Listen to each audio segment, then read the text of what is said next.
सर्वांना नमस्कार. BLW news नेटवर्कमध्ये सर्वांचं स्वागत आहे. 2 दिवसापासून आपल्या देशामध्ये अतिशय एक महत्त्वाचा विषय गाजतो आहे. तो विषय म्हणजे स्वदेशी वस्तूचा वापर करा, असं आपल्या भारत देशाचे प्रधानमंत्री नरेंद्र मोदी यांनी आवाहन केल्यामुळे त्या मुद्द्याला आता मोठ्या प्रमाणामध्ये त्यावर विचार होताना दिसून येत आहे. त्या अनुषंगाने आज आपण निश्चित काही गोष्टीवर प्रकाश टाकणार आहोत. स्वदेशी चळवळ ही काही आजपासूनची चळवळ नाहीये. या देशाला स्वातंत्र्य मिळत असताना सुद्धा स्वदेशी चळवळीबद्दल मोठ्या प्रमाणामध्ये आंदोलन झाले, जनजागरण झालं, प्रबोधन झालं. त्याचं फलितही निश्चित आपल्या समोर आहे. 15 ऑगस्ट 1947ला हा देश स्वतंत्र झाला. इंग्रजांच्या विळख्यामधून आपण बाहेर आलो. परंतु 1991 पर्यंत खरं तर स्वदेशी चळवळीचं जिवंतपण शिल्लक होतं. पण 91ला आपण खाजगीकरण, उदारीकरण आणि जागतिकीकरण या धोरणाला स्वीकारून जागतिक अर्थव्यवस्थेच्या विळख्यामध्ये आपणही जाऊन पडलो. आता प्रश्न असा आहे, एकीकडे भारत जगामधली सर्वात महत्वाची 4थी अर्थव्यवस्था झालेला असताना आता आपण स्वदेशीचा जो नारा देतो आहोत त्या नाऱ्याला कितपत यश येणार आहे? म्हणजे प्रधानमंत्र्यांनी हा नारा देण्यापूर्वी भारतातल्या स्वदेशी वस्तूचं उत्पादन, त्या उत्पादनाची गुणवत्ता, त्या उत्पादनाच्या मागणी आणि पुरवठ्याचा सहसंबंध याचा अभ्यास केला का? का नोटबंदी सारखं रातोरात हा प्रकार सुरू झाला? का लॉकडाऊन सारखं टीव्हीच्या समोर येऊन हा प्रकार सुरू झाला? कारण भारतामध्ये नोटबंदी झाल्यानंतर काय परिणाम झाले, रातोरात लॉकडाऊन केल्यानंतर काय दुष्परिणाम झाले, याच्यामधून अर्थव्यवस्था आता पूर्वपदावर येत असताना आपण अगदी रातोरात स्वदेशीचा नारा देता. तर हे स्वदेशीचा नारा देण्यापूर्वीची पूर्वतयारी काय आहे? आमचं प्रधानमंत्र्यांना सांगणं हेच आहे की निश्चित स्वदेशीचा वापर होणं देशाच्या मजबूतीसाठी अतिशय आवश्यक आहे. पण बोलघेवडेपणामधून देशाची अर्थव्यवस्था सुधारणार नाहीये. देशाच्या अर्थव्यवस्थेला सुधारायचं असेल तर पहिल्यांदा सुरू आपल्याला देशामधल्या पायाभूत सुविधा असतील, छोटे लघु उद्योग असतील, स्वयं उद्योग असतील, श्रमप्रतिष्ठा असेल, या सगळ्या गोष्टीवर बरेच महिने अभ्यास करावा लागेल. आणि अभ्यासाअंती नंतर मग आपण स्वदेशीचं आव्हान करू शकतो. अन्यथा स्वदेशीच्या आव्हानाला कितपत हा भारत देश झेलेल सांगता येत नाही. आपण जर दैनंदिन देशात आज जे काही विदेशी कंपन्यांनी आपल्या देशामध्ये थैमान घातलेलं आहे त्याला कुणी आणलं? आणि आपण जगभर फिरताय मागील 12-13 वर्षापासून, मग कशासाठी फिरताय?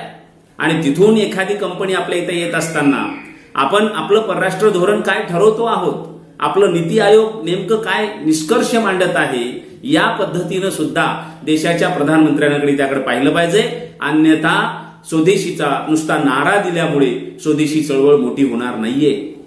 सहज आपल्या सर्व चॅनलच्या आमच्या ज्यांनी चॅनलला फॉलो करतात त्यांना सांगितलं पाहिजे की आपण किती विदेशी वस्तू वापरतो. माझं तर पहिलं आमदार खासदारांना सांगणं आहे की तुमच्या घरामध्ये कोलगेट आहे का?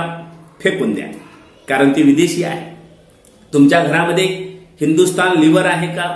फेकून द्या, ती विदेशी आहे. तुम्ही जर क्लोजअप वापरत असाल, फेकून द्या, ती विदेशी आहे. तुम्ही पेप्सोडेंटचा वापर करत असाल तर आजच त्याला टाकून द्या, कारण ते स्वदेशी नाहीये, ते विदेशी आहे. तुम्ही अक्वाफ्रेश वापरत असाल, जाळून टाका, कारण ते विदेशी आहे. तुम्ही जर अॅम्वेचं प्रोडक्ट वापरत असाल तर फेकून द्या, कारण ते विदेशी आहे. तुम्ही जर सनसिल्क वापरत असाल तर त्याला फेकून द्या, कारण ते विदेशी आहे. प्रधानमंत्री नरेंद्र मोदीजी, आपण स्वदेशी चळवळ मोठी होण्यासाठी जी धडपड करत आहात त्या धडपडीला आम्ही पूर्णतः सहमत आहोत. पण सहमतीसोबतच आमचं म्हणणं तर समजून घ्या.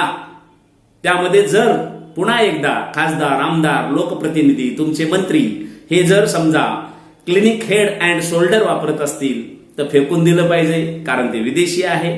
पॅन्टीन असेल, ओरल बी असेल, हे अगदी लगेच बंद केलं पाहिजे, त्यांच्या कंपन्यांना लॉक केलं पाहिजे, कारण त्या विदेशी आहेत. लक्स असेल, लिटिल असेल, लाईफबॉय असेल, मोती असेल, मार्गो असेल, या सगळ्या विदेशी कंपन्या आहेत. याची एक छोटी आपल्यासमोर यादी मांडतो आहे. त्याच्यानंतर कॅमे असेल, डव असेल, पियर्स असेल, रेक्सोडा असेल, मेडिकेअर असेल, P&G असेल, पॉन्ड्स असेल, हमाम असेल, ओके, डेटॉल, तंदुरुस्ती का दुसरा नाम डेटॉल, हे सगळं विदेशी आहे. आणि म्हणून हे सगळं विदेशी पहिलं बंद करा आणि त्याला पर्याय स्वदेशीचा द्या. निश्चित भारतातल्या तमाम संपूर्ण देशवासियांना BLW न्यूज नेटवर्कच्या वतीनं आव्हान आहे की नरेंद्र मोदीजी यांनी जे स्वदेशी वस्तू वापरण्याचं खऱ्या अर्थाने जे आव्हान केलेलं आहे, त्या आव्हानाला आपण निश्चित पाठिंबा दिला पाहिजे. कारण या भारतामध्ये श्रमिकांची संख्या जास्त आहे. आपला देश तरुणांचा देश म्हणून ओळखला जातो. जर विदेशी मालावर आपण बहिष्कार टाकला आणि स्वदेशी मालाचा पुरस्कार केला तर निश्चित आपल्या कृषीप्रधान देशाला एक नव संजीवनी मिळेल.